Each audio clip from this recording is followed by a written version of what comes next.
தமிழ்நாட்டுடைய முதலமைச்சர் விஜய் அவர்கள் கர்நாடகா போக போகிறார். தமிழ்நாடு முழுவதும் பல நதிகள் வறட்சியில் இருக்குது. போறவர் தண்ணியோட வருவாரா அப்படிங்கிற கேள்வியும் இருக்குது. முதல்ல இந்த பயணத்தை எப்படி பார்க்க, அவங்க இடத்துக்கு போகாம பொது இடத்துக்கு கூட உட்காந்து பேசலாமே. நீங்க கர்நாடகாக்குன்னா கேட்டு வாங்குற நிலைமையில் இருக்கோங்கிற ஒரு பார்வை வருமா? சட்டப்பூர்வமா நம்ம விவசாயிகளுக்கு கிடைக்க வேண்டியதில் அது ஒரு இழுபறி ஆயிடுமா? இன்னைக்கு வரைக்கும் இந்த 3 மாசத்துல ஏதாவது ஒரு விவசாய அமைப்புகளுடைய பிரதிநிதிகள் உங்களை வந்து சந்திச்சாங்களா? 16 மணி நேரம் ஒரு ஐயா கண்ணு நீங்க ஹவுஸ் அரெஸ்ட் பண்றீங்க. நம்ம ஏன்னு ஒரு படம் இருக்கும், பறவைமணியம் அவர்கள் உள்ள கூப்பிட்டு வாங்க வாங்க உட்காருங்க, இங்க பார்த்தீங்களா இதுதான் லைட்டு, இதுதான் ரேடியோ பாடம், அது பார்த்தீங்களா அது ஃபேனு, எங்க வீட்டில் எல்லாம் இருக்கு நீங்க வெளில போங்க அப்படிம்பாங்க. நாங்கள் வந்து ஹெலிகாப்டர்லாம் தயாரா வச்சிருக்கோம். தண்ணி ஒருபோதும் கொடுக்க போறது இல்ல.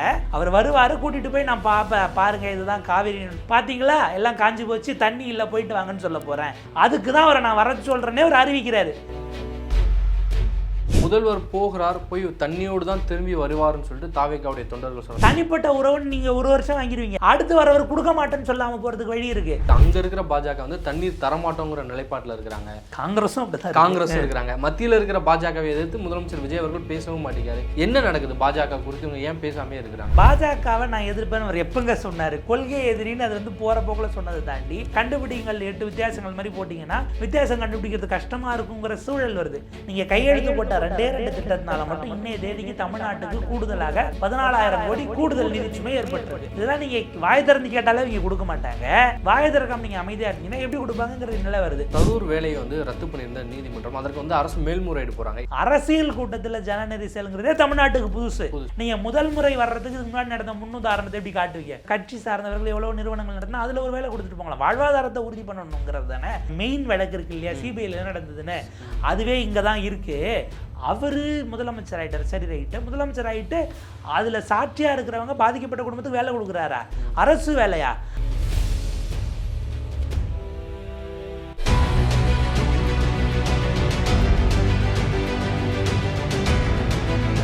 சாட்டை நேயர்களுக்கு வணக்கம். இன்றைய தினம் நம்முடன் இணைந்திருக்கிறார் ஊடகவியலாளர் புன்னைவளவன் அவர்கள். வணக்கம், நலமா இருக்கீங்களா? மிகச்சிறப்பு. தமிழ்நாட்டுடைய முதலமைச்சர் விஜய் அவர்கள் கர்நாடகா போக போகிறார். ஆகஸ்ட் 3ஆம் தேதி 12 மணிக்கு கர்நாடகாவில் டிகே சிவகுமார் அவர்களை சந்திக்க போகிறார் அப்படிங்கிற தகவல் வெளியாயிருக்கு. தமிழ்நாடு முழுவதும் பல நதிகள் வறட்சியில் இருக்குது. அப்படி இருக்கும்போது முதல்வரோடைய இந்த பயணம் அப்படிங்கிறது ரொம்ப முக்கியத்துவம் வாய்ந்ததாக பார்க்கப்படுது. போகிறவர் தண்ணியோட வருவாரா அப்படிங்கிற கேள்வியும் இருக்குது. முதல்ல இந்த பயணத்தை எப்படி பார்க்குறீங்க? இல்லை, அடிப்படையில் இந்த பயணம் தேவையா அப்படிங்கிற ஒரு கேள்வி எழுது. அதாவது இந்த பயணம் நீங்கள் 2 பேரும் பேசி 2 மாநில உறவை தீர்த்து வச்சுக்கணுங்கிற எண்ணத்தை நம்ம யாருமே குறை சொல்லலை. ஆனால் அடிப்படையில் அவங்க இடத்துக்கு போகாமல் பொது இடத்துக்கு கூட உட்காந்து பேசலாமே. நீங்கள் கர்நாடகாக்குன்னா அவங்கக்கிட்ட அப்பர் ஹேண்டருக்கு நம்ம போய் பேசி வாங்கிட்டு வரணுங்கிற தோரணையே நம்ம ஏதோ அவங்களுக்கு பாத்தியதைப்பட்டவங்க, நம்ம கேட்டு வாங்குற நிலைமையில் இருக்கோங்கிற ஒரு பார்வை வருமா? தமிழ்நாடு அரசினுடைய உரிமைகள் தமிழ்நாடு சட்டப்பூர்வமாக நம்ம விவசாயிகளுக்கு கிடைக்க வேண்டியதில் அது ஒரு இழுபறி ஆகிடுமாங்கிற கேள்வியிலேருந்து தான். நீங்கள் போகிறீங்கன்னா நீங்கள் சாதாரணமாக ஒரு கட்சியினுடைய தலைவராக போகிறது பிரச்சனை இல்லை. தமிழ்நாட்டுடைய முதலமைச்சரானா தமிழ்நாட்டில் அனைத்து கட்சிகளையும் கூட்டினீர்களா? விவசாயிகளை சந்திச்சிங்களா? இன்னைக்கு வரைக்கும் இந்த 3 மாதத்தில் ஏதாவது ஒரு விவசாய அமைப்புகளுடைய பிரதிநிதிகள் உங்களை வந்து சந்திச்சாங்களா? என்ன தேவை இருக்குது, எவ்வளவு தண்ணி வேணும், என்ன சாகுபடி பண்ணுறாங்க, இது எதுவுமே விவசாயிகளும் உங்களை சந்திக்கணும்னா அவங்க சந்திப்போன்னு வருவோன்னு சொன்னோம்னா நீங்கள் முற்றுகை போராட்டத்துக்கெல்லாம் ஏற்பாடு பண்ணுறீங்கன்னு வீட்டிலேயே 16 மணி நேரம் ஒரு ஐயா கண்ணை நீங்கள் ஹவுஸ் அரெஸ்ட் பண்ணுறீங்க. கடந்த காலத்தில் அவங்க குண்டர் சட்டம் போட்டதுக்கு கொந்தளிச்சிங்களே, அது குண்டர் சட்டம் போட்டதுனால பதிவாச்சு, கோர்ட்டுக்கு போச்சு. அவர் ஸ்டைலில் சொன்னால் கோர்ட்டு நறுக்குன்னு கொட்டுச்சு. ஆனால் வீட்டுக்காவல்ங்கிறது அது எதன் அடிப்படையில், என்ன சட்டப்பிரிவின் அடிப்படையில் பண்ணீங்க? அவர் என்ன தீவிரவாதியாக சட்டமன்றத்தில் என்ன குண்டா வைக்க போகிறாரு தலைமைச் செயலகத்தில்? விவசாயியை வீட்டுக்காவலில் வச்சு அதுக்கப்புறம் 10:30 மணி வரைக்கும் போராடுறாங்க தலைமைச் செயலக வாசலில். பனையூரில் நீங்கள் இருந்துக்கிட்டு ரிப்பன் பில்டிங்கில் போராடினவங்களை வர சொல்லி பார்த்தீங்களே, தலைமைச் செயலக வாசல்லேருந்து உள்ளே வாங்கன்னு கூப்பிட்டு பார்க்கறதுக்கு உங்களுக்கு என்ன அப்படி இறங்கி வர முடியாத அளவுக்கு அப்படி என்னங்கிற கேள்வி இருக்குது. விவசாயிகளுடைய தேவையில்லைன்னு விவசாயிகளையும் கேட்க மாட்டீங்க, களத்தில் இருக்கக்கூடிய கட்சிகளிடமும் நீங்கள் கருத்து வாங்க மாட்டீங்க. நீங்களாக போய் ஒன்று செய்ய போகிறீங்கன்னா யாரையுமே கேட்டுக்காமல் நீங்கள் போய் என்ன செய்ய போகிறீங்கிற கேள்வி தான் வருது.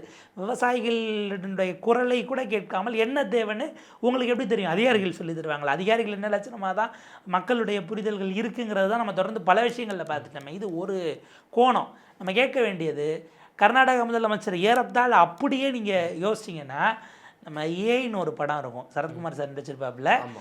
அதில் ஒரு நகைச்சுவை காட்சி வரும். அந்த மாதிரி தான் நேற்று கர்நாடக முதலமைச்சர் பேசுகிறாரு. என்னன்னா இவங்க வந்து இந்த டியூப் லைட் இதெல்லாம் இன்ஸ்டால்மெண்ட்டில் வைக்கிறோன்னு வித்துட்டு போவாங்க. பறவைமணியம் அவர்கள் உள்ளே கூப்பிட்டு வாங்க வாங்க உட்காருங்க, இங்கே பார்த்தீங்களா இதுதான் லைட்டு, இதுதான் ரேடியோ பாடம், அது பார்த்தீங்களா அது ஃபேனு, எங்கள் வீட்டில் எல்லாம் இருக்குது, நீங்கள் வெளில போங்க அப்படிம்பாங்க. அதை வெளியில் வச்சே சொல்லியிருக்கலாமேனா, அது சொன்னால் நீங்கள் நம்பணும் இல்லை, தினம் வந்து இதை வைக்கிறோம் அதை வைக்கிறோம் மறுபடியும் வரக்கூடாதுங்கிற மாதிரி. நேற்று கர்நாடகா முதலமைச்சர் டெல்லியிலேருந்து பேட்டி கொடுக்குறாரு. நாங்கள் வந்து ஹெலிகாப்டர்லாம் தயாராக வச்சுருக்கோம், 3ஆம் தேதி அவர் வரணும், தண்ணி ஒருபோதும் கொடுக்க போகிறதில்ல, அவர் வருவார், கூட்டிகிட்டு போய் நான் பாருங்கள் இதுதான் காவிரியினுடைய டெல்டா, கர்நாடகாவில் இருக்க காவிரி பாசனத்துக்கு பக்கத்தில் இருக்க டெல்டா பகுதி பார்த்தீங்களா எல்லாம் காஞ்சி போச்சு, தண்ணி இல்லை போயிட்டு வாங்கன்னு சொல்ல போகிறேன், அதுக்கு தான் அவரை நான் வர சொல்கிறேன்னே அவர் அறிவிக்கிறாரு. இப்போ ஒரு சந்திப்புங்கிறத யார் முதல்ல முன்னெடுத்தா, யார் விட்டால் கோரிக்கை, ஒவ்வொரு விதமான செய்திகள் ஓடுது. யாராக இருந்தாலும் ஒரு சந்திப்புக்குன்னா ஒரு அஜெண்டான்னு ஒன்று சொல்லுவாங்க. எது குறித்து விவாதிக்க போகிறோங்கிற அஜெண்டாவை யாருமே வெளியிடலை. அப்போ நீங்கள் என்ன பேச போகிறீங்க? இல்லை முதல்வர் போகிறார், போய் தண்ணியோடு தான் திரும்பி வருவார்னு சொல்லிட்டு தாவேக்காவுடைய தொண்டர்கள் சொல்கிறாங்க. எப்படி ஒரு காலத்தில் எம்ஜிஆர் போனாரோ அந்த மாதிரி நாங்களும் தண்ணியோடு தான் திரும்பி வரப்போகிறோம் அப்படின்னு சொல்கிறாங்க. எங்கே சிக்கல் ஆச்சுன்னா, கடந்த காலத்தில் அது வந்து ஐயா காமராஜர், நிஜலிங்கப்பா ஐயா அவர்களை சந்தித்தார்.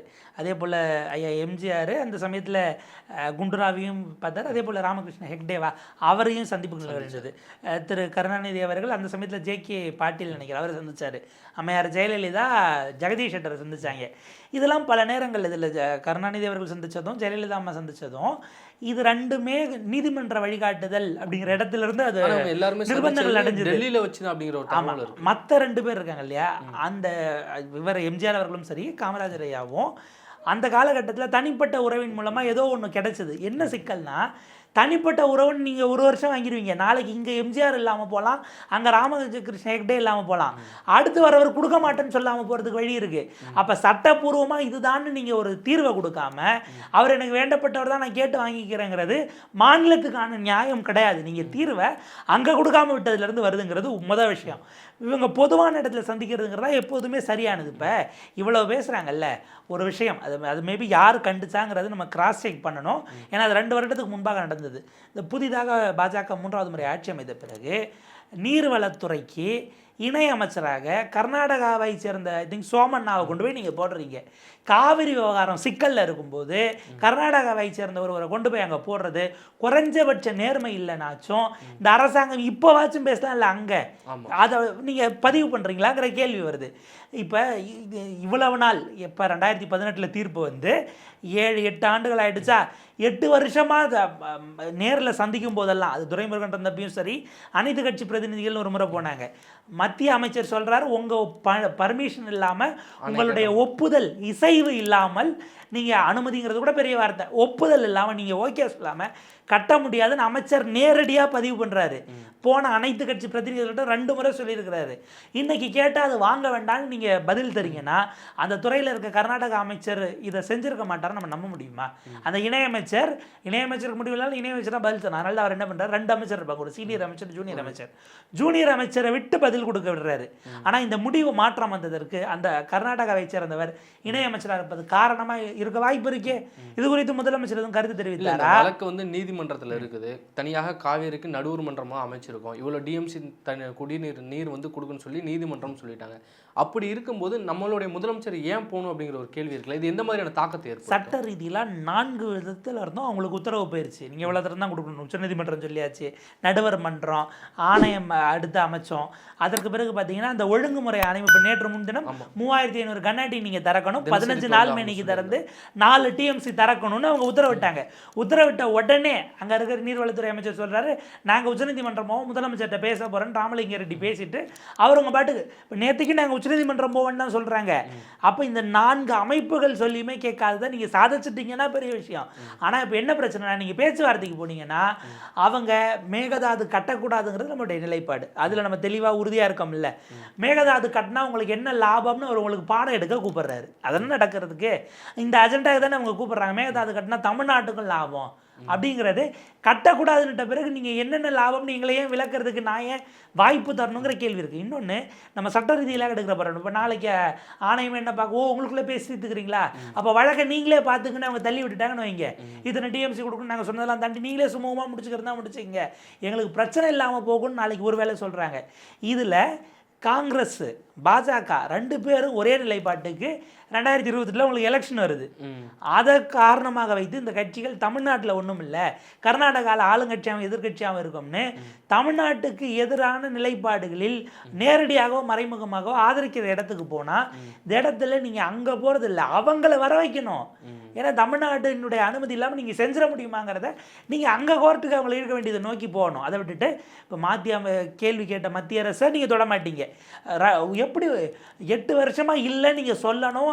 தமிழ்நாடு, கேரளா, பாண்டிச்சேரி 3 ஸ்டேட்டும் அதில் இசைவு தெரிவிக்கணும்னு தீர்ப்பில் அவங்க தெளிவாக நம்ம பக்கத்தோடு சொல்லலாம். பக்கம் 450 399 பாயிண்டில் நம்ம காவிரி அத்தாரிட்டி அமைக்கிறோம், அதுக்கான ஆணையம், இந்த பக்கம் அதனுடைய ரெகுலேட்டரி ஒழுங்குமுறைக்கு குழு அமைக்கிறோம்.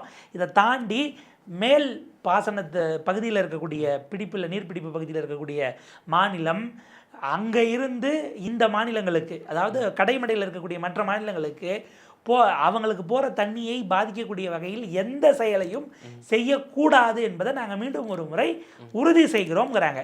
இப்போ நீங்கள் என்ன ஓடிட்டு இருக்கிற தண்ணி மேலே போய் அணை கட்டினீங்கன்னா இங்கிட்ட தண்ணி வர்றது எப்படி வருங்கிறத தாண்டி முதல்ல நீ எதுக்கு கட்டுறீங்க, அதுக்கான வழியே கிடையாது. இந்த மாதிரியான ஒரு தாவா 2000ஆம் ஆண்டு ஐ திங்க் அது ஆந்திராவுக்கும் கர்நாடகாவுக்கும் இதே மாதிரியான ஒரு சிக்கல் வரும்போது கட்டவே கூடாது, அதனுடைய கொள்ளளவை மட்டும் உயர்த்திக்கிறோம்பாங்க. முதல்ல பல டெக்னிக் ஆரம்பிப்பாங்க.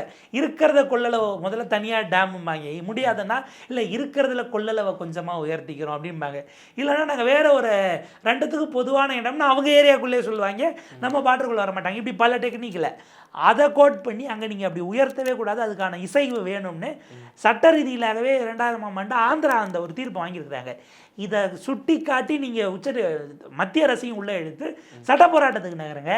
இதை தாண்டி அங்கே பார்த்தா கொதிநிலைக்கு அங்கே இருக்கக்கூடிய விவசாய அமைப்புகள், இதில் பிரச்சனையே 2 தரப்பு சைட்லேயும் இருக்கக்கூடிய அரசியல்வாதிகள் 2 பக்கத்தில் இருக்கிற விவசாயிகளை கொண்டு போய் அவங்கள எதிரிகளாக நிப்பாட்டி உங்களுடைய அரசியல் கேடுகட்ட அரசியல் லாபத்துக்காக நிப்பாட்டுறீங்களாங்கிற கேள்வி இருக்குது. இல்லை, இப்போ முதலமைச்சர் விஜய் அவர்கள் வந்து ஜனநாயகன் படம் வெளியானதான தான் இந்த கர்நாடகா பற்றி பேசாமல் இருக்கிறார் அப்படிங்கிற ஒரு பார்வை இருக்குது. அது ஒரு பக்கம் இருக்கும்போது இதில் வந்து பாஜக வந்து அங்கே இருக்கிற பாஜக வந்து தண்ணீர் தரமாட்டோங்கிற நிலைப்பாட்டில் இருக்கிறாங்க.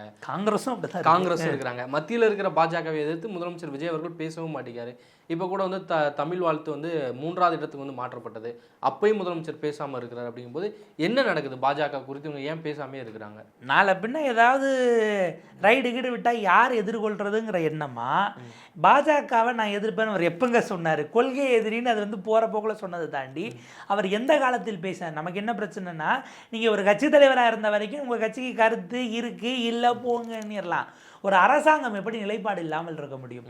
இப்போ தமிழ் தாய் வாழ்த்து அதுதான், அது 3வது தான் அப்படின்னு அந்த துணைவேந்தர் பேட்டி கொடுத்து 4 நாள் கழித்து தான் நிகழ்ச்சி. அதில் இப்போ வரைக்கும் அதிகாரப்பூர்வமாக முதலமைச்சர் வாயிலிருந்து கருத்து வரல. இப்போ கேள்வி, தமிழ்நாடு சட்டமன்றத்தில் சட்டம் இயற்றி 1990 தான் மனோன்மணியம் சுந்தரனார் அவர்கள் பெயரில் பல்கலைக்கழகம்னு சட்டம் இயற்றி நம்ம இடம் பார்த்து கையகப்படுத்தி அதில் கட்டி சம்பளம் கொடுத்து இவ்வளோ வேலையை நம்ம பார்ப்போம். நீங்கள் டெல்லியில் உட்காந்துட்டு அங்கே என்ன பூச்செடி நடணும், பூ என்ன கலரில் பூக்கணும், என்ன பாட்டு பாடணும், எது முதல்ல வரணும் நீங்கள் உத்தரவு போடுங்க. அங்கத்துலேருந்து அவர் பேரில் இருக்கிற பல்கலைக்கழகத்தில் அவர் பாடினது பாடுறதில்லை. கொடுமை என்னென்னா, மேற்கு வங்கங்கிறது வந்தே மாதிரங்கிறாங்கல்ல, எல்லா நிகழ்ச்சியிலையும் பாடணும், குடியரசுத் தலைவர் கலந்துக்கிட்டா கவர்னர் கலந்துக்கிறான்னு. மேற்கு வங்கத்தில் வங்க மொழியில் தான் வந்தே மாதிரம் இருக்குது. அவங்க பாஜக முதலமைச்சர் பதவியேற்பு விழாவில் வெறும் தேசிய கீதம் மட்டும்தான் பாடுறாங்க. நீங்கள் இங்கே நடத்தின இங்கே கூட்டத்தில் இங்கே தமிழ்நாட்டில் நீங்கள் இதுங்க OMCL நடத்தினாங்கல்ல பதவியேற்பு, அதில் வந்தே மாதிரம் தொடங்குது. நேரு ஸ்டேடியத்தில் நடத்தினதில் அதில் நீங்கள் அங்கேருந்து கொண்டு வரீங்க. நேரு ஸ்டேடியம் விழாவில் வந்தே மாதிரத்துலேருந்து தொடங்குது. மேற்கு வங்கத்தில் அந்த உத்தரவு போட்ட அமித்ஷாவே மேடையில் உட்காந்துருக்காரு, வந்தே மாதிரமே பாடல, யாரும் தூக்கி ஜெயிலெல்லாம் போட்டுறல. அந்த மாதிரி நிற்கிறதுக்கு எது உங்களை தடுக்குது? இல்லை, உங்களுக்கு என்ன பயம் பாஜக மேலே? பாஜக மேலே என்ன பயம்னா, அடுத்து பல விஷயங்களில் முதல்ல இவங்களுக்கு அரசியல் ரீதியிலான பயமா, இல்லை கொள்கை ரீதியிலாகவே இவங்களுக்கு தெளிவில்லாததுனால பாஜகவை எதிர்க்கணுங்கிற இடத்துக்கு தானே வராங்க. அவங்க காங்கிரஸ் ஜனதா பார்ட்டி போராடினாங்க, அது தேவையா இல்லையாங்கிறத தாண்டி அமைச்சர் நிர்மல்குமார் ஒரு வார்த்தை சொன்னார், தர்மேந்திர பிரதான் பதவி விலகினால் நீட்டு ஒழிந்து விடுமா, அது ஒரு தீர்வா அப்படின்னு கேட்டார். தர்மேந்திர பிரதான் பதவி விலகியதை இப்போ வரைக்கும் தாவேக்கா ஆதரிச்சோ எதிர்த்தோ கருத்தே இல்லாமல் அமைதியாக இருக்கிறாங்க. நீங்கள் அதை ஆதரிச்சிட்டிங்கன்னா நாளைக்கு இங்கே ஏதாவது சிக்கல் ஆச்சுன்னா கஸ்டோடியல் டெத்துக்கு முதலமைச்சர் பதவி விலகும் வாங்க. அடுத்தது வேறு ஏதாவது என்னென்ன துறை சார்ந்த முறைகேடு இல்லை ஊழல் குற்றச்சாட்டு வருதோ அந்த அமைச்சர் பதவி விலகு நீங்கள் தானே சொல்லியிருக்கீங்கன்னு கேட்டுருவாங்க. அதனால் நம்ம வாயை கொடுத்துடக்கூடாதுங்கிறது ஒன்று. இரண்டாவது, பாஜகவை ஏன் எதிர்க்கணும்னே இப்போ அவங்க யோசிக்கிறாங்க. பாஜகவை எதிர்க்கிற அளவுக்கு பாஜக என்ன கெட்ட கட்சின்னு இல்லைனாச்சும் அட்லீஸ்ட் சொல்லுங்கள். அவங்களுக்கு இந்த ஆட்சியை 5 ஆண்டுகள் நடத்துவதற்கு பாஜக நம்ம தொல்லை செய்யக்கூடாது. அவர் வைகோ அவர்களுடைய நூல் வெளியீட்டு விழாவுக்கு அவர் சொல்கிறாரு டெல்லியில் வந்து பெரிய கூட்டமாகி தள்ளுமுள்ளாகி இதாயிரும்னு. ஆனால் தமிழில் இங்கே வெளியிடும்போது நீங்கள் வரீங்கிறீங்களே, நீங்கள் வரணும்னு கேட்டதாக சொல்கிறாருல. டெல்லியிலே கட்டுப்படுத்த முடியாத கூட்டம்னா தமிழ்நாட்டில் கூட்டம் கூட்டினா உள்ள கூட்டம் கூடிடாதா? அங்கே வந்து கரூர் மாதிரி கூட்ட நெரிசல் ஏற்பட வாய்ப்பு இல்லையா? தமிழ்நாட்டில் அப்போ கூட்டம் கம்மியாக வரும், டெல்லியில் தான் கூடும்னு சொல்ல வரீங்களா? முதலமைச்சருக்கு நீங்கள் என்ன சொல்ல வரீங்கிறதே புரியல. அந்த இடத்துல இப்போ வரைக்கும் நாங்கள் இந்தியா கூட்டணியில் இல்லைன்னு ஏன் சொல்லலைன்னா, காங்கிரஸோடு நெருங்கினால் அது பாஜகவை கடுப்பேற்றும், அவங்கள வந்து கோபமூட்ட செய்யுங்கிற ஒரு சிக்கல் ஒன்று. 2, காங்கிரஸ் முதலமைச்சர் பதவியேற்புக்குமே அவர் போகல. கேரளா சதீசனும் சரி, டிகே சிவகுமாரோட பதவியேற்புக்கும் போகல. ராகுல் காந்தியோடு நெருக்கமாக ஒரு ஸ்டேஜை பண்ணிக்க வேண்டாங்கிற எண்ணமும் இருக்குது. இருந்த ஒரு ராஜ்யசபா சீட்டையும் அதனால தான் காங்கிரஸுக்கு கொடுத்து நீங்கள் போய் எங்கிட்டாவது பேசிங்க, என்ன உள்ளே இழுக்காதீங்க என்கிற நிலைப்பாடு. பாஜகவை எதுக்கு எதிர்க்கணுங்கிற கொள்கை தெளிவில்லைங்கிறது ஒன்று. இரண்டாவது, அரசு ரீதியிலாக இவங்க பல விஷயங்கள் பாஜகவினுடைய கொள்கைகளோடு ஒத்துப்போகக்கூடிய செயல்பாடுகளை திட்டத்தை செய்ய போகிறார்களான்னு ஒரு கேள்வி வருது. நீங்கள் கண்டுபிடிங்கள் 8 வித்தியாசங்கள் மாதிரி போட்டிங்கன்னா வித்தியாசம் கண்டுபிடிக்கிறது கஷ்டமாக இருக்குங்கிற சூழல் வருது. அங்கே டெல்லியில் போராடிய மாணவர்களை பாகிஸ்தான் தூண்டி விட்டது, பங்களாதேஷில் இருந்து வந்தாங்க எல்லாம் சொல்லிக்கிட்டு இருக்காங்க. இங்கே விவசாயிகள் போராடினால் 3ஆம் தர நபர்கள் தூண்டிவிட்டு அவங்க வந்து போராடுறாங்க. எப்போ நீ தானப்பா 5 ஏக்கருக்கு குறைவாக இருந்தால் மொத்த கடனையும் தள்ளுபடி பண்ணுவேன்னா, அப்போ நீங்கள் 3ஆம் தர நபர்களுக்கு எதிர்கட்சியினர் தூண்டிவிட்டு தான் போராடுவாங்கன்னா, விவசாயிகளுக்கு அவங்களா என்ன வேணும்னு யோசித்து போராடுற அறிவு இல்லைன்னு சொல்ல வரீங்களா? என்னதான் உங்கள் ஸ்டேட்மெண்ட்டு அப்படின்னு கேள்வி வரும். யார் போராடினாலும், நீங்கள் செவிலியர்களோ அல்லது வேறு ஏதாவது கோரிக்கையை முன் வைத்து டாஸ்மாக் ஊழியர்கள் போராடுறாங்க, அவங்க தூண்டி விட்டாங்க, இவங்க தூண்டி விட்டாங்க. நீங்கள் கொடுத்த வாக்குறுதியை ஏன் நிறைவேற்றலைன்னு கேட்டதுக்கெல்லாம் ஒரு ஆள் தூண்டி விட்டு தான் கேட்குற அளவுக்கு தமிழ்நாடு மக்கள் வாக்காளர்கள் இருக்காங்கன்னு நினைக்கிறீங்களா? என்ன தான் உங்களுக்கு? இதனால தான் ஆலூர் ஷானவாஸ் அவர்கள் வந்து இது பாஜக ஆட்சி தான் இங்கே நடக்குதுன்னு வந்து சொல்கிறாருன்னு இப்படி ஒரு காரணத்தை அவரும் சொல்லுகிறார். இப்போ அதிகாரிகள்லாம் அவங்க போட்ட அதிகாரிகளே இன்னும் தொடர்றாங்க அப்படிங்கிற மாதிரி. பாஜக சந்தோஷப்படக்கூடிய வகையில் இங்கே ஒரு ஆட்சி நடக்குதுன்னு நம்ம அதை புரிஞ்சுக்க வேண்டியிருக்கிறது. பாஜகவை தான் இது ஏறத்தாழ ஜெகன்மோகன் ரெட்டி, நவீன் பட்நாயக் மாடலில். இதில் கொடுமை என்னென்னா, அவங்க காங்கிரஸை கிட்ட சேர்க்கலை உள்ள எம்எல்ஏவா அமைச்சரா. நீங்கள் காங்கிரஸ் ஒத்துக்கி அமைச்சராகவும் உள்ளே வைப்பீங்க. எனக்கு என்னென்னா, ராகுல் காந்தியை டெல்லியில் கைது பண்ணாங்க. உடனே ஆளுநர் மாளிகை முற்றுகைன்னு காங்கிரஸில் ஒரு டீம் கிளம்பி போச்சு. தமிழ்தாய் வாழ்த்துக்கு அப்படி ஒன்று சொன்னார். ஆளுநர் மாளிகை முற்றுகையிட்டு நீங்கள் போயிருக்க வேண்டாம் தமிழ்நாடு காங்கிரஸ். ராகுல் காந்தி கைதான மட்டும்தான் போவீங்களா? எந்த ஆளுநருக்கு அது அதிகாரமே இல்லைன்னு நான் இதை எதிர்ப்பு தெரிவித்து புறக்கணிக்கிறேன்னு போடுறாரு. கண்டனங்கிற வார்த்தை உயர்கல்வித்துறை அமைச்சர் விஸ்வநாதன் அவர்களுடைய பதிவில் இல்லை. எதிர்ப்பு தெரிவிக்கிறது அமைச்சர் புறக்கணிக்கிறாருன்னு இருக்குது. கண்டிக்க கூட உங்களுக்கு ஸ்பேஸ் இல்லையா? நீங்கள் இப்போ ராகுல் காந்தி கைது, அதில் தாவேக அரசினுடைய நிலைப்பாடு பற்றி பார்த்தா ராகுல் காந்தி அங்கே தப்பு செஞ்சவர் தான். எப்படின்னா, இவங்க இங்கே போராடிய மாணவர்களை அப்புறப்படுத்தும் போது என்ன சொன்னாங்க, நீங்கள் வந்து பர்மிஷன் வாங்கினீங்களா? அற வழியில் போராடுறதுங்கிறது கூட எங்கே போராடுறதுன்னு இருக்குன்னு பிரதமர் வீட்டு வாசலில் போராடுறதுக்கு பர்மிஷனை கொடுத்தாங்க ராகுல் காந்திக்கு. அப்புறம் அப்போ உங்கள் ஸ்டேட்மெண்ட் படி பார்த்தா இது தவறுனா ஆமாம், இது தவறுனா அப்போ அதுவும் தானே தவறு. அப்புறம் அவரை கைது பண்ணி அப்புறப்படுத்தினதை மட்டும் எப்படி நீங்கள் அதை நாங்கள் கண்டித்து நீங்கள் ஸ்டேட்மெண்ட், அதுவும் அடுத்த நாள் எல்லோரும் கேட்ட பிறகு ஒரு ஸ்டேட்மெண்ட் வருது. அப்போ இங்கே மாணவர்கள் மீது நீங்கள் நடத்தியது டெல்லியில் கூட காலேஜுக்குள்ளே போய் கிளாஸில் இருந்தவங்கள போய் போலீஸ் வந்து நாங்கள் முன்கூட்டியே கைது செய்கிறோம்லாம் போல் நீங்கள் இங்கே தமிழ்நாட்டில் பண்ணீங்க. இப்போ வரைக்கும் நேற்று முன்தினம் வரைக்கும் கூட போராடிய மாணவர்களுடைய அமைப்புகள் அவங்க தலைவர்கள்லாம் மாணவ தலைவர்களாக இருக்கிறவங்க போட்டது. அஸ்ஸாம்லேயும் வெஸ்ட் பெங்கால்லையும் பீகாரில் கூட கேஸை வாபஸ் வாங்குறாங்கன்னா, தமிழ்நாட்டில் நீங்கள் போட்ட கேஸ் அப்படியே இருக்கே, எப்போ சார் வாபஸ் வாங்குங்கன்னு கேட்குறாங்க. இதுக்கும் வாய திறக்கல. இல்லை, அதிகாரிகள் இதில் முக்கியமான பங்காற்றுறாங்க இந்த ஆட்சியில். ஏன்னா தேர்தல் ஆணையம் போட்ட ஒரு அதிகாரியோட பணி நீட்டிப்பு செஞ்சு அவர் வந்து கூடவே வச்சிருக்காரு முதலமைச்சர் விஜய் அப்படிங்கிற ஒரு பார்வையும் இருக்குது. அதிகாரிகளோட ஆட்சி தான் நடக்குதா? பாஜக கிட்ட இங்கே பாருங்கள், உங்களை எதிர்க்கிறதுங்கிறது எங்களுடைய நிலைப்பாடு கிடையாது. நீங்கள் அவர் சட்டமன்றத்துக்குள்ளே அவர் இப்படி காட்டுறாரு, அது என்ன அர்த்தம் ஏது இல்லை எங்கப்பா உங்கள் அப்பாவை காணாங்கிறாரு குறித்து வேறு ஏதோ ஒரு நிகழ்வுக்கு கலந்து கொள்ள வந்த ஒன்றிய நிதியமைச்சர் நிர்மலா சீதாராமன் அவங்ககிட்ட கேட்கும்போது, அரசியலை சட்டமன்றத்துக்குள்ளே பேசாமல் எங்கே பேசுவாங்க, அதுவும் அரசியல் குற்றச்சாட்டு தானே, அரசியல் கருத்து தானே அப்படின்னு அவங்க சொல்கிறாங்க. அது வந்து தவிர்த்திருக்கப்படலாம்னு நம்ம சிலர் பேசினாலும் கூட பாஜகவினர் இப்போ ரெண்டு மூணு அதையும் ஆலோசனை அவசியம் குறிப்பிட்டார்ல, அறநிலையத்துறை மிகச்சிறப்பாக செயல்படுதுன்னு பாஜகவினர் ஒரு பக்கம் அறநிலையத்துறை வேண்டான்னு சொல்கிறவங்க ரொம்ப சிறப்பாக நிர்வகிக்கிறாங்கன்னா அவங்க மனம் குளிரக்கூடிய வகையில் இந்த ஆட்சி இருக்காங்கிற புள்ளியிலேருந்து நீங்கள் சித்தாந்த ரீதியிலானாலும் சரி, நிர்வாக ரீதியிலானாலும் சரி, பாஜகவை ஏன் எதிர்க்கும் நீங்கள் கேட்குறீங்க. சரி, இப்படி கேட்கறதுனால தமிழ்நாட்டுக்கு ஏதாவது பலன் விளைஞ்சிருந்தால் பரவாயில்ல. உங்களுக்கு நீங்கள் கையெழுத்து போட்ட 2 திட்டத்தினால மட்டும் இன்னைய தேதிக்கு தமிழ்நாட்டுக்கு கூடுதலாக 14,000 கோடி கூடுதல் நிதிச்சுமை ஏற்பட்டிருக்கு. நான் முதல் திட்டம் இந்த 125 நாள் மகாத்மா காந்தி பேர் அவங்க தூக்குனாங்க, விபிஜி ராம்ஜின்னு போட்டாங்க. அதில் இப்போ 125 நாள்னும் போது ஆப்வியஸாக நிதி ஏறும். நம்ம 10% கொடுத்தா இப்போ 40% நம்ம கொடுக்கணும். கூடுதலாக 4,000 கோடி தமிழ்நாட்டுக்கு நிதிச்சுமை. ஒன்று. ரெண்டாவது, இந்த ஜல் ஜீவன் அப்படின்னு நீங்கள் ஒன்று கையெழுத்து போட்டீங்க. இதோட ஏன் திமுக அதில் கையெழுத்து போடலன்னா, பழைய நிலுவைத் தொகையே 3,000 கோடி இருக்குது, நீங்கள் 2 வருஷமாக கொடுக்கல. கொடுக்காத வரைக்கும் நாங்கள் கையெழுத்து போட மாட்டோம்னு அவங்க வச்சுருந்தாங்க. நீங்கள் என்ன பண்ணீங்க, கையெழுத்து போட்டீங்க. இப்போ புது திட்டத்தின்படி 50-50 9,000 கோடி நம்ம போடணும், அவங்க 9,000 கோடி கொடுக்கணும். அவங்க ஏற்கனவே ஒரு 3,000 கோடி சேர்த்து 12,000 கோடி கொடுக்கணுமா? அவங்க 2,000 கோடியை மட்டும் இப்போ விட்டு வச்சுட்டாங்க. மீதி 10,000 கோடி விடுவாங்களான்னு தெரியாது, எத்தனை வருஷம் ஆகும்னு தெரியாது. நீங்கள் வீடுகளுக்கு குழாய் போடுறதில்ல பாதி செஞ்சுட்டு பாதி விட முடியாது. ஏன்னா நம்ம மக்கள்ங்கிறதுனால நீங்கள் திரும்ப எங்கன்னா கடன் வாங்கி நம்ம இப்போ எக்ஸ்ட்ரா 9,000 கோடி போடணும். அதுபோக அவங்க கொடுக்குற 10,000 கோடியும் போட்டு மத்திய அரசு நான் பங்கு கொடுக்குறேன்னு சொல்லிட்டு பலதில் நீங்கள் போட்டு செய்ய அப்புறம் கொடுத்துக்கிறேன்னு நிலுவையில் வச்சுதான் எக்கச்சக்கமாக இருக்குது. இதெல்லாம் நீங்கள் வாய் திறந்து கேட்டாலே இவங்க கொடுக்க மாட்டாங்க. வாய் திறக்காம நீங்கள் அமைதியாக இருந்தீங்கன்னா எப்படி கொடுப்பாங்கங்கிற நிலை வருது. இது போக உங்களுடைய பட்ஜெட்டில் நீங்கள் அடுத்து என்ன பண்ண போகிறீங்கிறது போடுற அன்றைக்கி தான் பல விஷயங்கள் வரும். நீங்கள் சொன்னதெல்லாம் நிறைவேற்ற முடியுமா? வேலை இல்லாத இளைஞர்களுக்கு 6 சிலிண்டரில் தொடங்கி இப்போ ஏக்கச்சக்கமாக இருக்குது. நீங்கள் பழிய திமுக மேலே போட போகிறீங்க, ஏன்னா இவ்வளோ கடன் இருக்குங்கிறது சரி. ஆனால் தமிழ்நாட்டுக்கு கொடுக்க வேண்டியதை தடுத்து வைக்க நீங்கள் யாருன்னு ஒரு கேள்வி கேட்கறதுல என்ன வந்துட போகுதுங்கிறது தான்.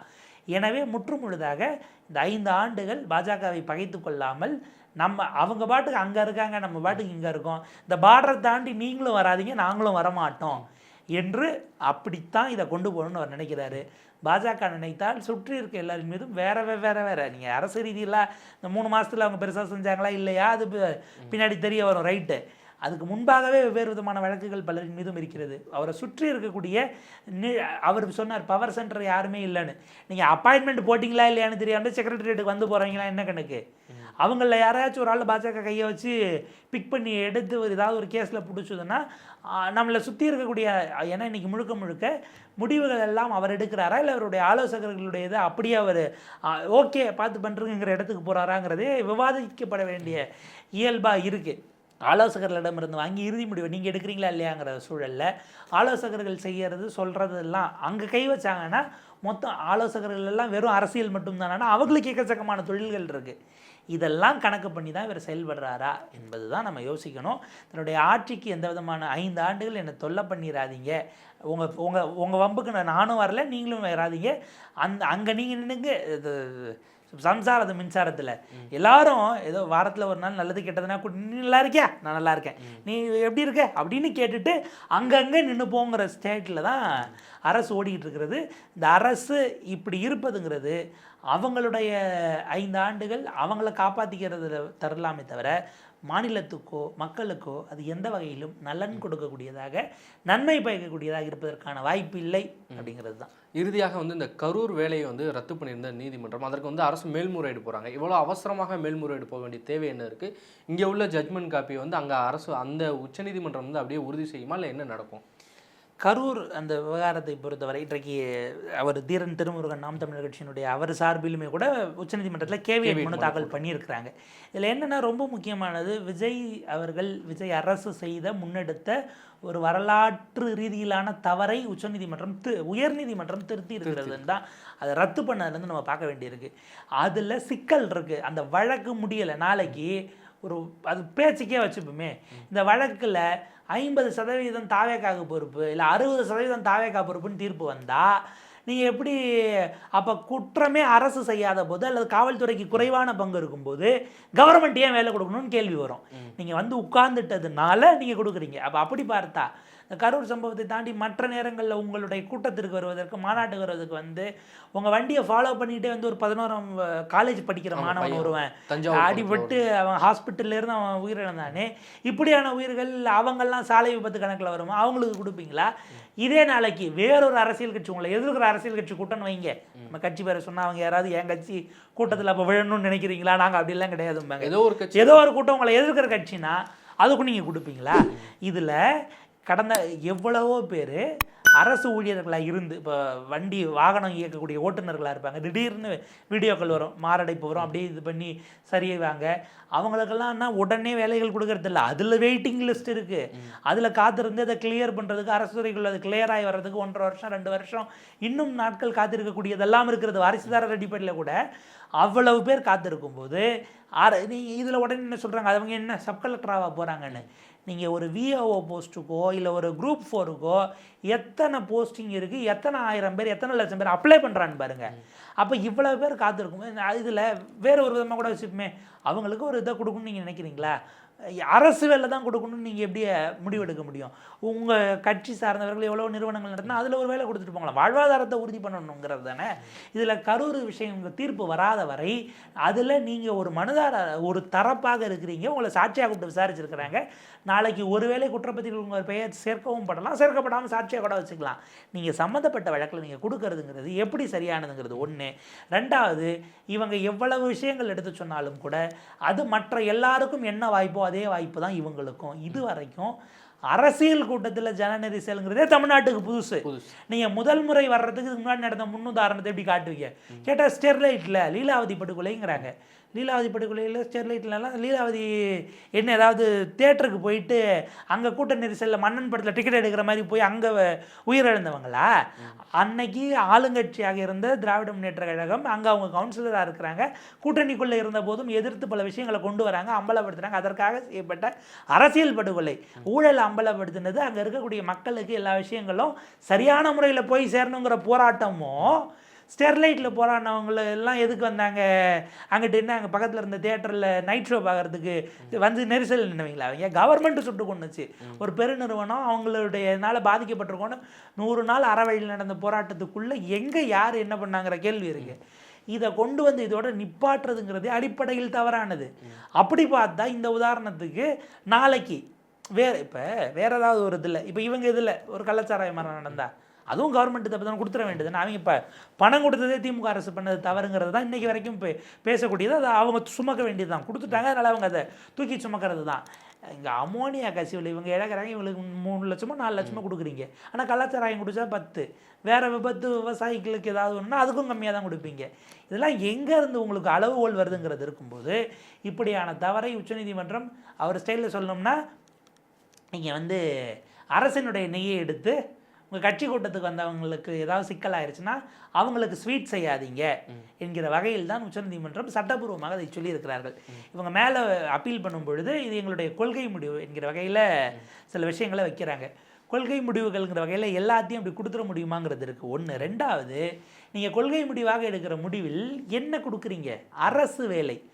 அரசு வேலைங்கிறது அரசு வேலைக்கு வரணும்னும் போதே அது பொதுமக்கள் சார்ந்து வந்துடுது. ஏன்னா பொதுமக்களுக்கும் அதில் பாத்தியதை இருக்குது. நான் அதில் உள்ளே போக விரும்புகிறேன்னா எனக்கும் அது உரிமையானது, நானும் அதில் ஒருத்தனை போட்டியிடுன்னு விரும்பக்கூடிய இடம் வருது. அப்போ பொதுத்துறையில் நீங்கள் கொண்டு போய் உட்கார வைக்கணும்னா நாளைக்கு அந்த வேலைக்காக காத்திருக்கிற இல்லை அதை பார்க்க யாராவது ஒருவருக்கு யாராக இருந்தாலும் கேட்பதற்கு உரிமை இருக்கிறது.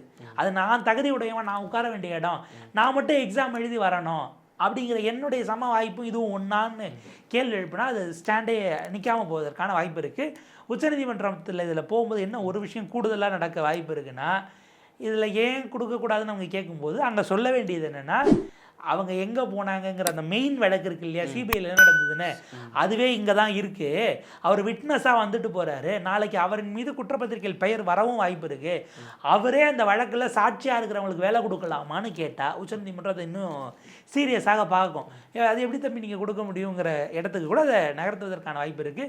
மெயின் கேஸோடு அதை சேர்க்க மாட்டாங்க, ஆனால் அந்த பெஞ்சுக்கிட்டே இதை கொண்டு போக வாய்ப்பு இருக்குது. எந்த நீதிபதிகள் சிபிஐக்கு கொடுத்தாங்களோ, சிபிஐ ஒரு வேளை குற்றப்பத்திரிகை எடுத்து போடுறதை நோக்கி வருது இல்லை வருதுனாலோ அதே ஜட்ஜுகள் நீதிபதிகள்கிட்ட போகும்போது ஆமாம் அந்த வழக்கு இருக்குல்ல, அவர் முதலமைச்சர் ஆகிட்டார், சரி ரைட்டு, முதலமைச்சர் ஆகிட்டு அதில் சாட்சியாக இருக்கிறவங்க பாதிக்கப்பட்ட குடும்பத்துக்கு வேலை கொடுக்குறாரா?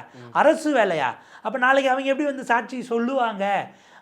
நாளைக்கு அரசு வேலை கொடுத்துட்ட பிறகு அவருக்கு எதிராக சாட்சி சொல்ல மனசு வருமா? ஒரு குழப்பம் வர வாய்ப்பு இருக்கே, அப்புறம் எப்படிங்க கொடுக்க முடியும்? அதெல்லாம் நீதிமன்றம் கரெக்டாக தான் சொல்லியிருக்குங்கிற முடிவை நோக்கி போகிறதுக்கு தான் வாய்ப்பு பெருவாரியாக இருக்கிறது.